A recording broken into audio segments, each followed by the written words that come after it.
Actually, it was New Year's Eve that we found out that our son had a brain tumor. It was lodged deep in his brain, and the symptoms was paralysis. And then we found out na he had 6 months to live. Yes, there was fear and disappointment, but it was really temporary because we were also overwhelmed with God's love. May feelings talaga na medyo na-sad siya, but by the grace of God, it was really moving towards the intimacy of the Lord. He was so positive. Kahit na he had hard time walking, he actually could not see well on his left side.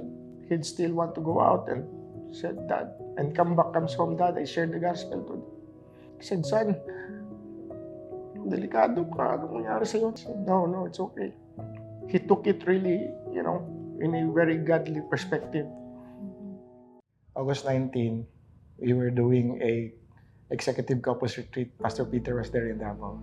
And when he had a seizure, it was Pastor Peter who encouraged us, no, stay with your son. So we rushed him to the hospital. And that's when we found out na after the scan, that the tumor became larger than it was first detected. That very morning, when he is about to expire, he was able to share the gospel but to our tita. And when we asked them, "Ethan, what did God did to you?" He said, "God saved me from all of my sins." And on that night, while we were kind of sleeping, God sent a beautiful music. The song was "It Is Well With My Soul." It was so beautiful because after that song, he had this big exhale, like, and then he never exhaled back. God, you took him home. And that is his ultimate healing.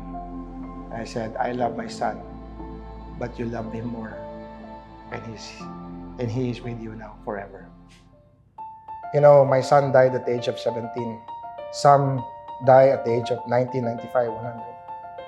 But what matters is that my son lived a full life because those 17 years, he lived for Jesus.